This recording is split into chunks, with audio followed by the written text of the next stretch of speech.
What is in a name? Do you have a nickname? I'm Stephen Rogers, as you know, and nickname as a kid with Buck Rogers, Roger Rabbit, Roy Rogers, all very funny. So when I took up flying, imagine my surprise when on the radio someone said, "Roger that." Oh my God, were they talking to me? And what was that? What was I supposed to be getting? So it piqued a bit of interest. Let's go back to the Wright Brothers in 1903, because you've got to do that to get a historical perspective of where this is going. There was no radio communication back then between earth and sky. Ground crews used flares, hand signals and coloured pedals to convey messages. But that was all one-way traffic. The pilot couldn't respond. It wasn't very practical, particularly as aircraft grew faster and flew higher. Brian Hernan told us about the saga of the lost Southern Cross in 1929 and how the pilots dropped notes to the ground, the monks at Drysdale Mission, because they didn't know where the heck they were. The radio in the aircraft was faulty. The monks responded with hand signals, but that was all misinterpreted, and so they set off in the wrong direction. Not very satisfactory. In 1912, the Royal Flying Corps began experimenting with wireless telegraphy in aircraft. By means of Morse code, a two-way exchange of information was now possible. The letter R was sent to denote received in Morse code. Morse code can never be international, as languages such as Chinese and Japanese use pictographs rather than letters and words. So they didn't have the alphabet as such. And you might be interested to know, or maybe you don't care a damn, but China and Japan, they don't have crossword puzzles or games like Scrabble. Isn't that interesting? So there it is. There's a pictograph. How the heck can you make a Morse code signal from that?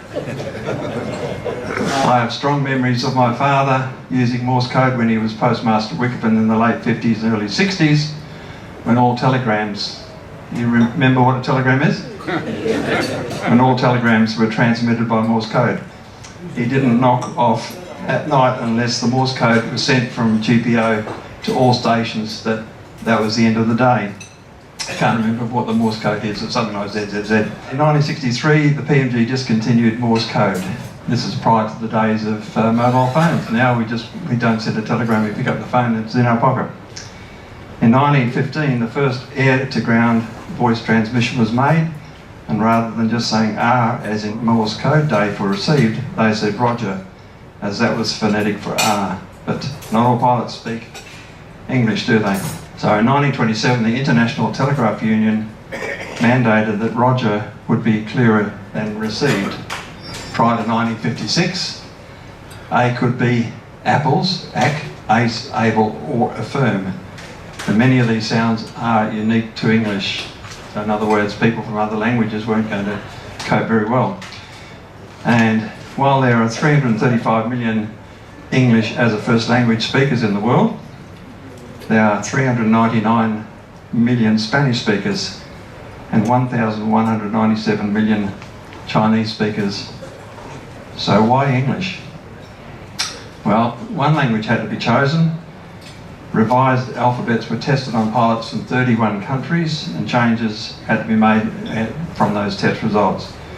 The International Civilian Aviation Organisation adopted the final version in 1956, and in 1965 all radio operators, military, civilian or amateur, did too. However, although Romeo is now used instead of Roger, the phrase Roger that continues. Now I witnessed Apollo 13 when Roger that Houston was radioed, so it's still used. There are, and I'm going to throw this to the room, how many living languages do you think there might be in the world today? Someone shout a figure? 600. 600? 10 times as many. 6,909 living languages, but only one international aviation language, and that's obvious, isn't it? Makes obvious sense. There are about 300 words in Aviation English, which are plain English and jargon. The international pilots and air controllers, no matter where, must master this common language. You will remember that Paul Andreasen, who's here today, told us that 1977 crash between the Dutch KLM and American Pan Am 747s was the deadliest in history, with 583 people killed. It was found that the KLM's captain took off in the mistaken belief that ATC had given him clearance, some say due to language confusion, and that's what we're talking about today. KLM 4805 reported ready for takeoff and was given instructions for a Papa Beacon departure. The KLM crew repeated the instructions and added, "We are now at takeoff." The brakes were released and KLM started the takeoff roll. Tenerife Tower, known as Pan Am 1736, was still taxiing down the runway, replied, "Okay, stand by for takeoff, I will call you." Yes, the confusion right there. This message coincided with the Pan Am crew's transmission, "No, we're still taxiing down the runway, the Clipper 1736. But these communications crossed over and all they heard in the KLM cockpit was a shrill noise. KLM replied, "Roger, sir." Following several such air traffic accidents, the International Civilian Aviation Organisation, we know it as ICAO, in 2008 mandated that English should be the international language of aviation. All pilots and air traffic controllers engaged in or have contact with international flights must be proficient in it. So Roger means message received. It doesn't necessarily mean that you'll comply. And I didn't write this down, but it came to me as I was driving here today that Graham Hartree told us about international flights crossing Russia and how the Russians were very reluctant. In fact, they didn't give permission for deviations. If the weather was bad ahead, tough titties. But one day a co-pilot was aboard who spoke Russian, and international English aside, he spoke Russian to the controller and said, "Hey, we're all dying up here being bounced around, you idiot. Can we not deviate 100 kilometres to the south?" And that's what was given.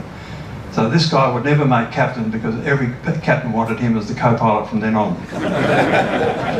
True story. And those of us who have been pilots will have personal stories about the use of radio, our stuff-ups, as well as hearing someone who was tongue-tied or worse, verbose. I know I gave my fair share out there.